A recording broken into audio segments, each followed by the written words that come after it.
Bienvenue en Italie, dans la région du Piémont. Aujourd'hui, on t'emmène sur la plus haute piste d'Europe, au col du Sommeillé. On part ensuite à la découverte des forts militaires italiens près de la frontière française.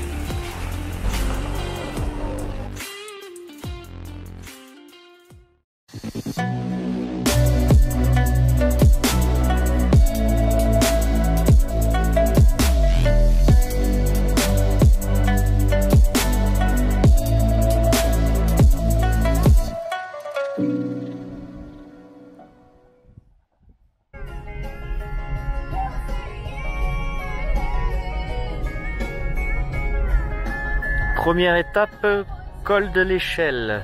C'est bien ça? Yes. Bon. Pour l'instant, c'est sympa. La vue est cool.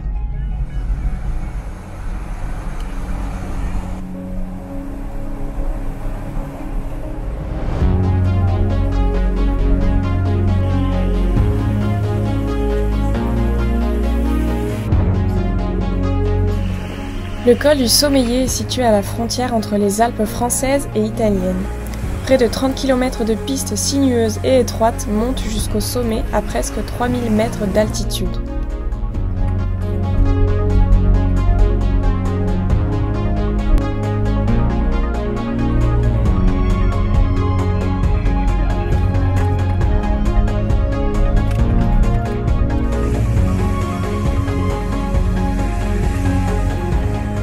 Le Sommeillé était à l'époque un glacier sur lequel a été construite une station de ski d'été dans les années 60.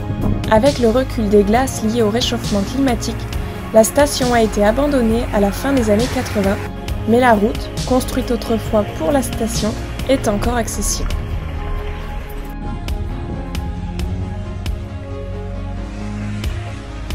Pour accéder à cette route, il faut par contre payer un droit de passage de 8 € mis en place pour permettre l'entretien de la route.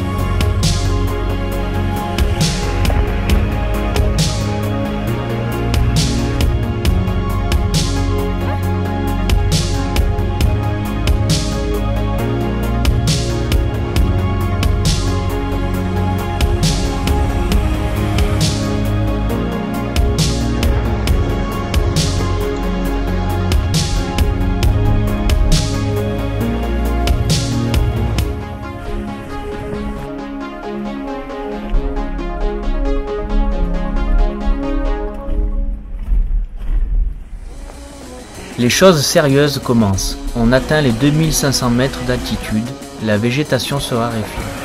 On se croirait sur la Lune.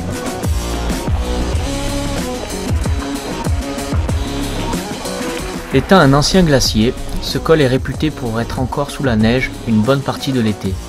Mais cette année-là, à la mi-juillet, il ne restait que quelques plaques de glace par-ci par-là sur le bord de la piste.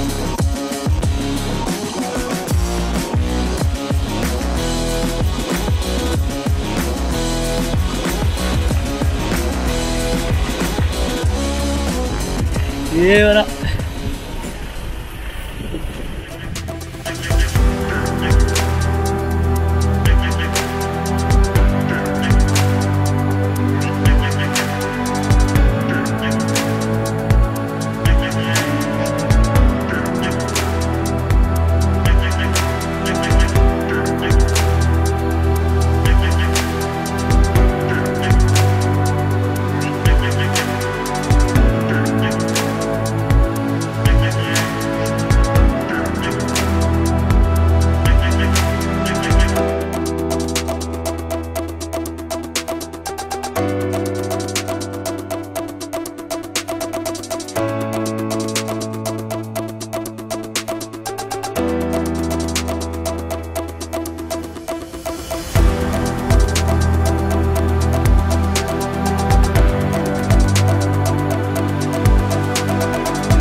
s'est équipé pour l'accessoire favori. C'est la première fois que j'utilise, hein, donc je sais pas, même pas comment ça marche. Voilà.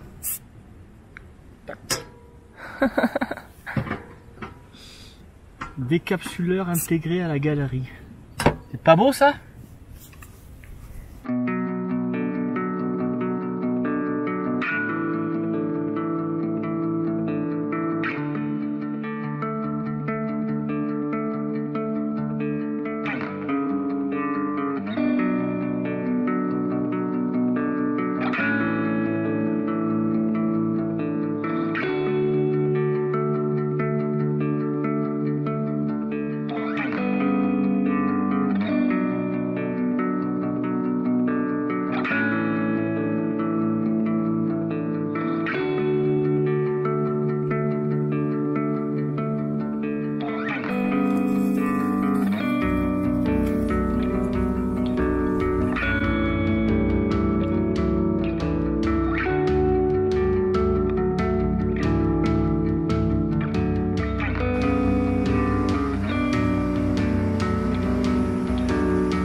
En redescendant du col du Sommeiller, on fait une escale à Bardonèche et son marché local pour faire le plein de produits régionaux.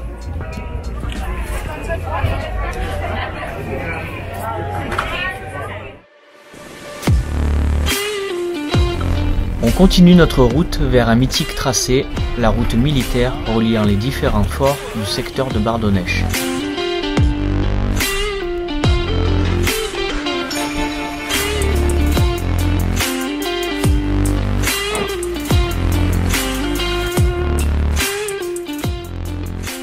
Le premier fort sur notre route, c'est le fort Foens. Construit en 1897, il a été utilisé pendant les deux guerres mondiales afin de faire face à d'éventuelles attaques de troupes françaises.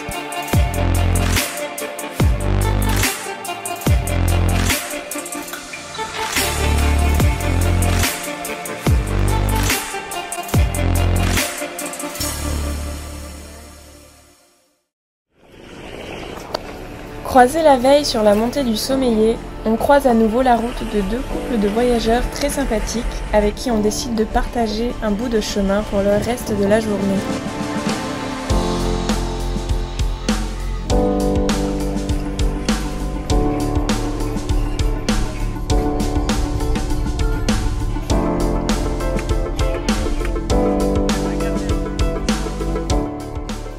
On les suit alors en direction d'un autre fort, le fort Jaffrot. Malheureusement, à mi-chemin, on est contraint de faire demi-tour. Plusieurs 4x4 sont bloqués dans des névés au niveau de la montée du fort et beaucoup ont fait le choix de redescendre. On préfère ne pas prendre de risques et faire de même. C'est un bordel monstre! Ouais, du transit, hein. Cette magnifique route de montagne, construite par le génie militaire italien pour relier entre eux les 4 forts du secteur, est cependant très étroite et énormément empruntée. Il est alors parfois difficile de se croiser. Ah, va me faire piquer. Eh ben dis donc.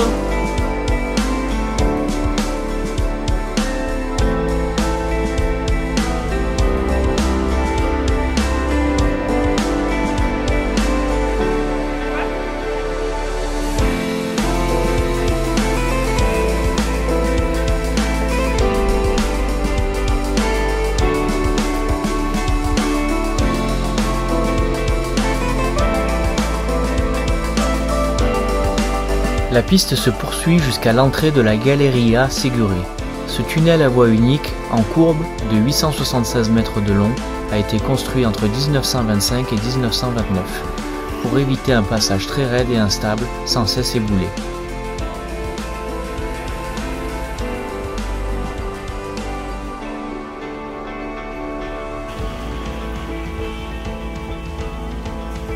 En voyant la longueur et l'étroitesse de ce tunnel, on se demande comment on ne s'est pas retrouvé bloqué avec des véhicules arrivant dans le sens inverse.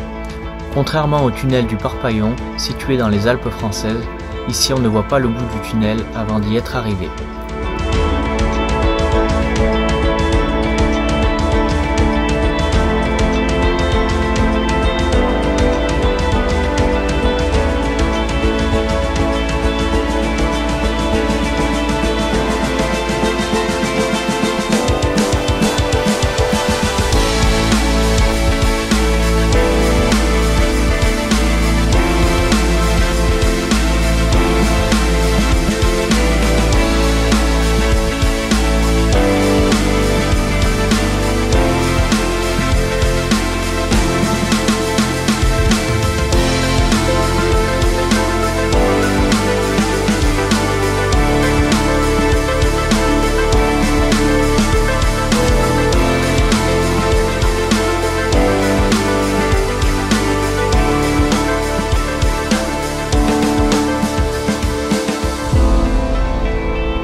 Le dernier fort sur notre route, c'est le fort Pramin, l'un des derniers forts construits dans le bassin de Bardonnèche.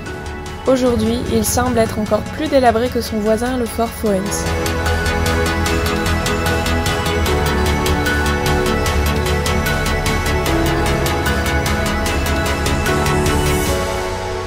Sur le toit, on peut encore apercevoir les 4 sites où étaient logés autrefois les 4 canons.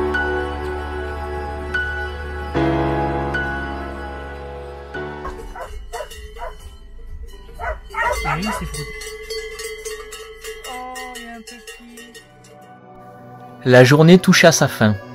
Il est temps pour nous de poursuivre notre route vers un dernier bivouac dans les Alpes italiennes, en attendant les prochaines aventures.